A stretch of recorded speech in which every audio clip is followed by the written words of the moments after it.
I know you and Brad have a good relationship, right? What was the phone call like to come here tonight, and why are you here, Fran? Brad was very well aware of my involvement and my wife's involvement. My wife's on the national board for the American Cancer Society. Along with Brad, I'm on the Coach versus Cancer National Council. So we do the event. We do Coach Kruger's event every summer. And I knew about this event. He knows we kind of do something similar. So he just called and said, hey, would you come down? And I said, absolutely. So I'm going to try to get some of the other guys to come down. It's so great that Fred's here, that Matt's here, that Tom's here. Because this is one, fight we're all in it together.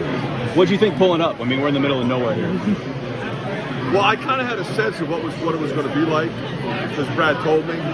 But I'm just so impressed with the size of the crowd.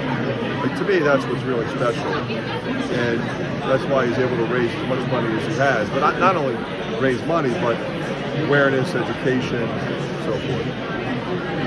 Obviously, you guys got a good rivalry on the court. How close are you and Brad? What's that relationship like? Well, there's just a ton of respect. I mean, he does a terrific job.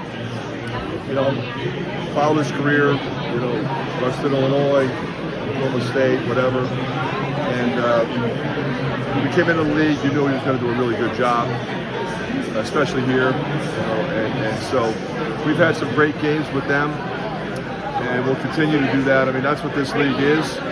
Every night is really hard, because not only are there great players, but great coaches and unbelievable crowds. So the atmosphere is always difficult. Fred said he was looking forward to putting his phone down for a couple hours. How have you navigated the last couple of weeks and going forward the next 6 weeks with the portal? Well, it's just different, because it used to be like when the season ended, you could kind of catch your breath a little bit. Recruiting was over. We typically have that done in November. But now it's the second phase of it. And there's good parts and bad parts. If you need a position, there's more players available. Then, of course, you have to make sure that your players are set with what they're doing. I don't think any of us ever saw, the pay-for-play stuff coming into effect. But as soon as, they coupled NIL and the transfer portal together, you knew that's what it was going to become, and that's not what it's supposed to be. Name, image, and likeness should have happened a long time ago. Our student athletes should have been able to make money off their name, image, and likeness.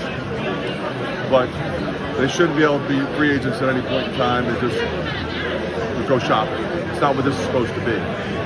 But that's where we are, and we're dealing with it. What have you learned about building a roster now in the portal era? What have you learned about just how you build a roster and build a program in this era? I think you just said it. The important thing is you can't lose sight of what I was hired to do, and that's to build a program. It's not to put a team together. AAU coaches put teams together every year. But we're building a program, and so you bring guys in and you develop them. Now, you might have a guy or two that go into the portal. But that happened before. Guys want to get more playing time, they transfer. But I've been fortunate we haven't had a massive turnover. You lose 5, you got to go sign 6 out of the portal in the span of 3 weeks. That's really hard to do. So I don't plan on doing that. Stay loyal to my guys, that I believe in them. If I recruit them the first time, and that means I think they're pretty good. So then you got to play them. And maybe they didn't play as much, but when you talk to them about it, and you look at a guy like Garza, who was National Player of the Year. Now, he did start as a freshman, but he went from 12 to 18 to 22 to 25. That's how it should be. In high school recruiting, how hard is it to gauge guys that will stay around versus that maybe you think will be tough? Well, I think what you try to do in that case is develop relationships with them so that they want to be there, they want to play for you, they bought into the system, they know the guys on the team. It doesn't mean everybody's going to stay, but I think if you treat the guys right, most of them will stay.